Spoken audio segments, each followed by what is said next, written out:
What's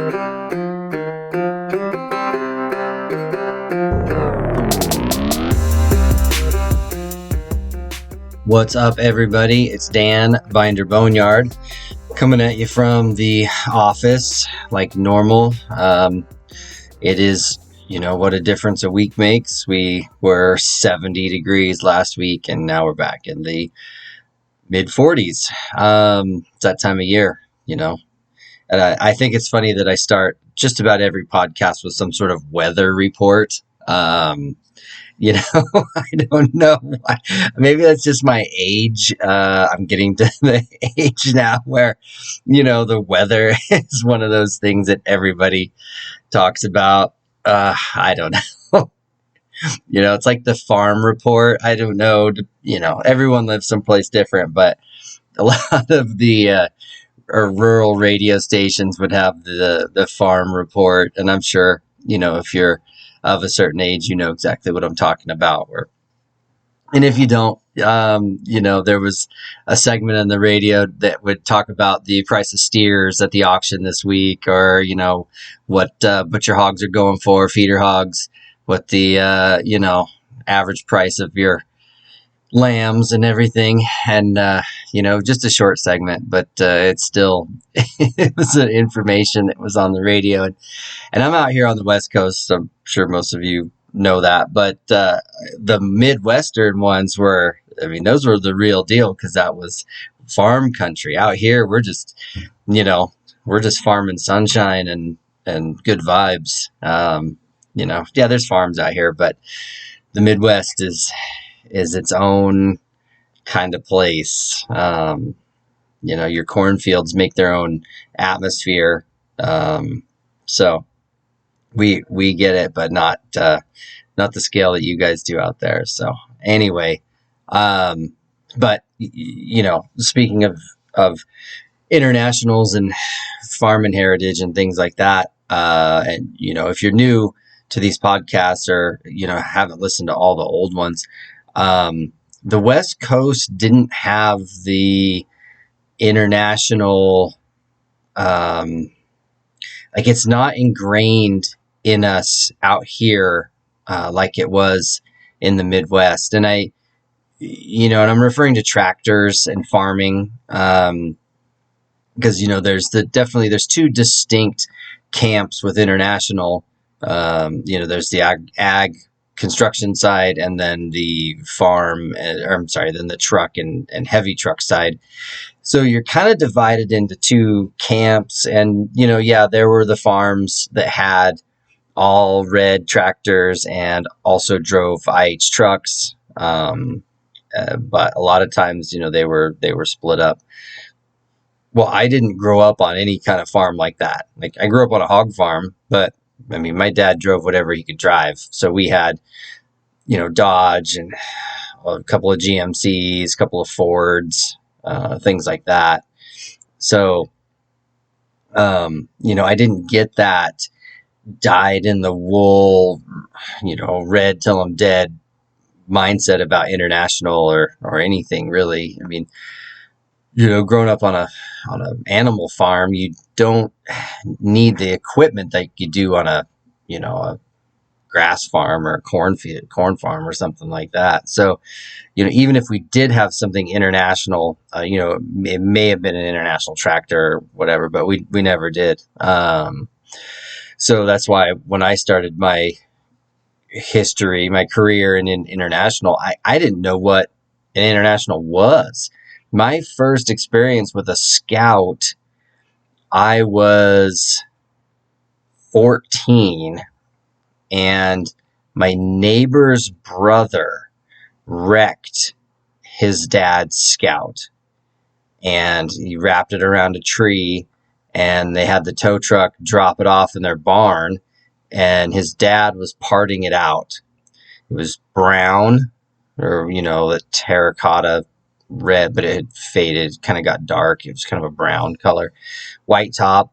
I don't remember what year it was, but I just remember the door and the top and the windshield frame were all caved in from hitting this tree, just totally sideways.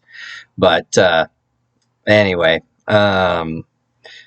that was my first experience with Scout or International in general. That, and when you're a kid, like, unless somebody goes out of their way to point a brand out or something out to you, you just don't notice it. And so, you know, I do remember that. And then later in high school, I remember going snow wheeling with some friends. They, in their Chevy pickups, whatever. And we ran into a group of Jeeps that were coming out of the mountain, and they were towing on a strap a Scout 800 that had broken something or blown up something. They had to pull him out. That was my second experience with internationals. But still didn't make an impact on me, or I didn't think about it until I was 19 or 20, and looking for a 4-wheel drive, and then stumbled into my little 800 that started the spiral down into where I am now. So I didn't get that kind of luxury. I don't even call it luxury, but I just don't have that experience. I don't have that. Like a lot of the guys I talk to, we're selling parts to third or fourth generation international guys. And, I don't have that. So everything that I've come through, learned, and all of this has just been solely from sheer stubbornness of learning it. And not just through osmosis of, having someone around me with it all the time. So, that was kind of a jag. I didn't mean to burn so much time on, but it kind of all went into each other there. But what I really wanted to talk about today was kind of along the lines of what I was talking about last week, about making do with what you got, and being smart with your stuff. I see a lot of people, and I've talked about this in the past too, but it's always a good topic to cover, is I see, the high school kid build where it's, hey, I just got this pickup, and how big a tire can I put on it? What size wheels and tires are going to fit? And, it's like, oh, it runs like garbage. It, needs brakes, needs a radiator, needs all these parts, but I'm going to go out and put wheels and tires on it. But there's ways of, getting the result you want without spending a bunch of money on new parts and things that, are kind of a waste. Like, you're not putting aluminum wheels on it. Yeah. If you got a 1/2 ton pickup or a Scout, it's 5 on 5.5. Yeah. That's a common wheel pattern. But, because it's a common wheel pattern, you can find cheap used wheels and tires in a lot of places. It's little things like that. I see guys asking about carpet kits, and they're like, oh, geez, it's $500 for a carpet kit that doesn't fit really well. Well, you can get some, bulk matting, or, guys will use like horse stall mats and things like that to put down for sound deadening, and floor mat that's way cheaper than carpet and is going to hold up better. And honestly, the carpet kits that are out there don't fit the greatest. So, it's little things like that. Like, for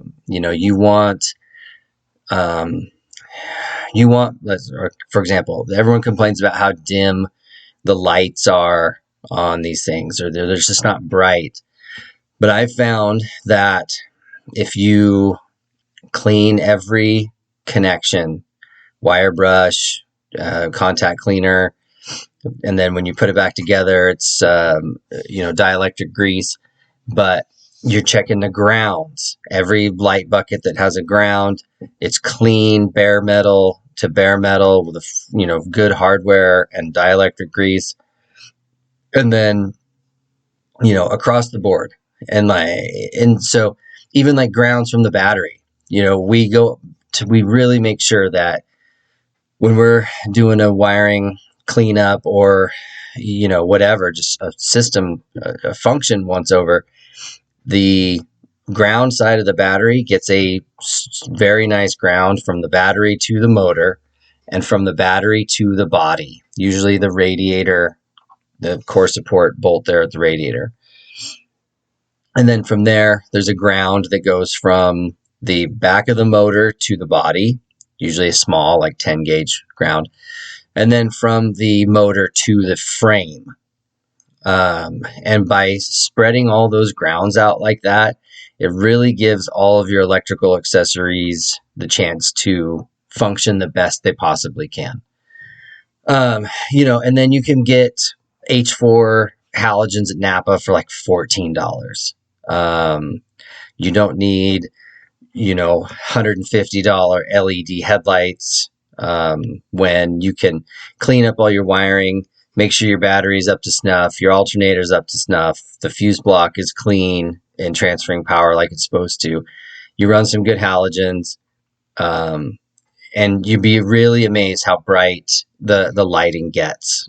Same with the light buckets, the turn signals and the tail lights and even the dash lights. If you pull the gauges out and you clean those contacts and you clean the grounds, you pop in some new, I can't remember what they are, 98s or I can't remember the bulb number now, but pop some new lights in there. They really do brighten up, and light bulbs are cheap.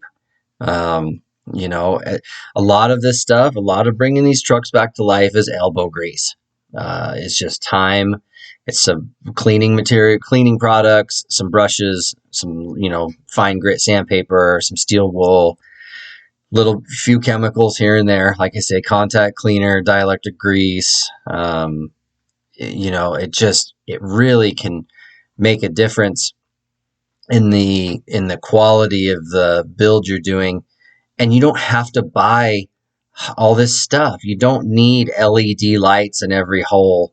One of the things I hate about LED interior lights is that they're not really dimmable. And I know they make some that are kind of dimmable, but the great thing about incandescents is you can turn that dial on turn the headlight switch down to where they are faint, and which is nice for driving at night, especially me with my accelerated age. I've noticed my eyes aren't as great as they used to be at night driving. So I like to be able to turn the interior light, the dash light, and all that stuff down so that it lets me see the road better. Now I am, I'm about to say the do as I say, not as I do, because I did recently put LED headlights in my black truck and the old lady. That being said, it was more of an experiment, and they were cheap. They were like $60 on Amazon. So, it was, the halogens were fine. I've been running them forever. The H4s they're very bright. They're good lights. They're very reasonably priced, and they last a long time. The set that was in the black truck had been in there for 10 years and survived all of the rattling, the Cummins and rattling of the DT and all the miles and everything. Never had a headlight go out in it. So, they're durable, they're cheap, they're a good in between. Maybe once your truck is done or more together and reliable and safe and functional, then, ask your mom for LED lights for Christmas or something. But as far as interior lighting goes, incandescent is what I really like. So the only caveat to that is the dome lights leave something to be desired. They're kind of dim. So I usually add some additional bright, white LED interior light just so I can see better in the dark inside. Because I do like to see a little bit when I'm looking for something that fell on the floor or whatever. But, you get things like that guys want to spend a bunch of money on like I say, LED lights or something, when really it's just some elbow grease and cleaning it up. And the other side of that is, you know, you're trying to circumvent the elbow grease labor aspect of it by just bolting in something that's brighter, and that might work, but what you're really doing is you're putting off problems, because when you get into this electrical system, for example, you're going to find connections that need attention. You're going to find, connectors that were taped together. I mean, there's no international out there that doesn't have some sort of redneckery hillbilly fix under the dash that needs attention. And, by going through the wiring yourself, one, you're gaining the knowledge of the system so that in the future, if you have a problem, you can take care of it yourself and know how to fix it on the fly. But also, you're going through the system and saving yourself from potential fires or catastrophe. So, that's the other thing that I try and caution people against. Instead of just bolting on a Band-Aid, you get in there and really fix it the first time. And then, when it's not going to burst into flames, then try, the LED headlight or the whatever doodad you want to put on there. Some of that, obviously, that's more of cosmetic and comfort type stuff, because you can't really do that with brakes. You can get in there and you can clean up stuff. If you got a leaking wheel cylinder, even rebuild kits for the wheel cylinders are getting harder to get. It's the weirdest thing. They've just been discontinuing, cup and spring kits now for a while, and it's getting harder to find. But no, I mean, you can get in there and, all right, you got a leaky wheel cylinder, but the spring kit looks okay. And the shoes have, 3/16 worth of material on them still. You can survive on that.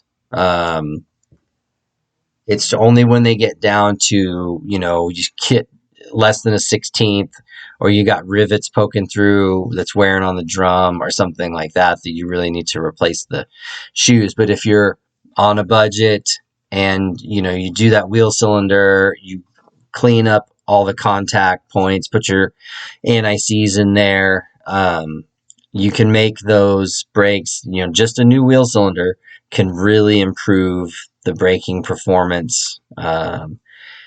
And, I really recommend you do both sides. If you have for example, the driver's side wheel cylinder is leaking or something, you really should do the passenger side as well. That way they wear together, they're equal. You do them both at the same time. Then for your maintenance log, the state of the whole rear end braking system. And then, that way it just, you just have a better chance of knowing what's going on. And you can look at both sides. And if you have a broken spring or some other problem going on in there, then you can handle it at the same time.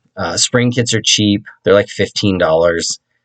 Wheel cylinders, most of the time, unless you've got a 3/4 ton C series, that has those weird one-sided wheel cylinders, or the big bore ones, those are like $100 a piece. But, if you're lucky and you've got the 1/2 ton ones, a 1-inch bore with the 3/8 line or whatever, those are like $20 a piece. So again, not breaking the bank.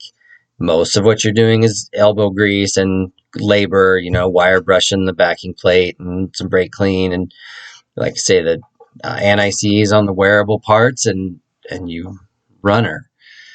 The suspension, same thing. You don't have to have a 6-inch lift right out of the box. Like, you really need to make sure it goes down the road good and in a straight line and stops in a straight line before you're worrying about a 6-inch lift to clear your, 38-inch gumbo mutters or your buckshots or whatever the kids are running these days. It sucks being responsible like that, but it will save you so much more money in the long run and so much more headache in the long run when you do those things in a semi methodical order. Cause yeah, it really, really is hard when you spend all of your money on wheels and tires and a lift kit and then realize that you need, $500 for motor parts or, that sort of stuff. So I really encourage people to get it on the road at the stock height. If you absolutely have to do suspension, do bushings or something like that, then do them, replace the hardware. But save up for that lift kit, save up for whatever until after you know that the truck is worthy of those upgrades. You wouldn't put a $1,000 stereo system in a truck that didn't go down the road. So why guys like to do $2,000 worth of tires on a truck that they don't even know if it runs yet. Like, that's just a backwards way of spending money. But of course, I did the same thing when I was 20, my first or second Scout. I just put a bunch of money into it, and thing had a huge rust hole in the door, and caved in quarter panel, and broken. Had a Dana 30 front end that the spider gears were broken out of. But man, I was going for it. But just again, like I said, it's elbow grease. It's clean up that interior, get the shop vac out, and go to the car wash, whatever, and vacuum it, get it clean. You got holes in the floor. Well, for the time being, you self-tap or self-drilling screw some license plates to the floor, or go to the scrap yard. A lot of times you can buy chunks of metal from the wrecking yard or scrap yard and screw that in there, and then throw your rubber mat over that. And it's not perfect, but it's going to get you through the season. Keep a little heat in the winter, and keep the little bit of road noise out in the summer, that kind of stuff. Like, you don't overthink it. Like I say, so many of these guys I see online, they're like, I'm 17 and my pickup needs all new floors. I need to where can I buy floors, and how's the best way to do it? And I'm like, man, like, make it run first. Floors, you can throw a piece of plywood on that and live with that until that it drives and steers and stops, because you don't want to do sheet metal work on something that you don't even know if it's going to run. And I know it's so obvious. I keep saying that, like, to most people listening, and most of us, we're like, yeah, no duh. But man, if you spend any time on the internet, or you want to listen to 3/4 of the phone calls I get here, people do a lot of stuff in a weird order. They really do. So just keep that in mind. Think about how you can do it. I guess, so let me back up a little bit. You can do things on the cheap, but be careful not to do cheap things that are going to cost you more in the long run.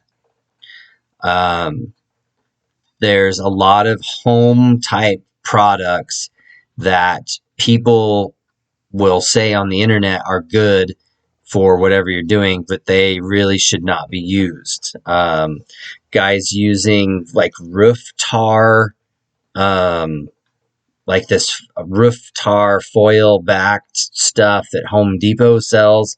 There are several people on the internet touting that as, sound deadener, heat barrier, floor prep, whatever, floor mat. Instead of spending money on Dynamat, that's, $70 for 60 feet of it, 60 square feet. You go to Home Depot and you buy 100 square feet for $12. Well, the problem is that the stuff that Home Depot sells is a asphalt tar based product. It off gases. It smells terrible. When the floorboards heat up, because they get warm, especially on your junker, the tar melts. It runs off, and it can ruin other stuff and cause more problems later. So avoid these home product, like don't use liquid nails on your floor pans if you're trying to patch a hole. Um, it's going to create more trouble and more problems for you later. So I really recommend, like, don't weld stuff together. That, things that are supposed to be bolted together, I see guys will just weld them, and then 2 years later they're like, "Hey, I'm trying to get my tailgate off, but I welded the hinge on, not realizing that that's what I needed to undo to change tailgates, or to put a tailgate on in the first place. There's broken bolts or something, and they shot themselves in the foot by welding something together and then realizing later, like, oh, I can't undo this without cutting it off. And sometimes those areas are hard to access and you create more problems trying to undo your fix. So, be thoughtful in your execution of your cheap fix, because it could end up shooting you in the foot later on. Even some of this, like one of my big pet peeves is the stop leak radiator patch. Guys say, "Oh, I can't afford an $800 Recore, so I'm going to buy, a $12 bottle of stop leak and dump it in my motor." And then 2 months later, it's like, why is my truck overheating and why does my heater not work? It's because you got a stop leak jammed in everything. And yeah, it may have plugged the hole in your radiator, but it also plugged up a lot of other stuff. So, really be thoughtful. I believe it or not, when I've had some radiators in here with holes in them on my personal stuff, you can take needle nose pliers and actually pinch the tubes down, pinch the tube, and that stops the leak a lot of times. And yeah, it's not ideal, but it buys you time.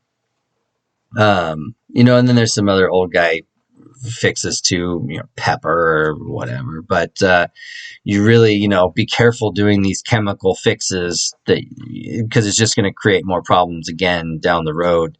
Worst case, you try and find the radiator or the part you need, marketplace or something else like that. That even like Champion. Right now, I saw Champion radiator just came out with their C series aluminum radiator, which kind of took the wind out of my radiator bracket conversions that we did, because we were doing this conversion where you took a Scout 2 radiator to put in your C series because there was no radiator available. Well, now Champion has come out with a C series, 61 to 68 C series aluminum radiator, and it's like $240. So, no one's going to buy my brackets now because this radiator is available. But that's what I'm saying is that, yeah, a Recore brass is $800, but the Champion aluminum one's $240. So again, not going to break the bank. It's not cheap, but rather than filling your motor full of stop leak that's going to create hundreds and hundreds of dollars worth of problems down the road, spring for the Champion, and then you're money ahead in the end. So I know, like I said, it's all kind of no duh stuff, but that's part of what I'm here for, is to say no duh. But anyway, well, I'm going to hang it up there. I appreciate you guys listening. Thank you for all the support, all the part sales, the sponsorship, the donors, all that stuff. You guys are great. Everybody, I don't ask for money. I just ask that you spread the word, tell people about what's going on in the business and parts sales, and just keep spreading the IH love. So until next time, I'm Dan, Binder Boneyard.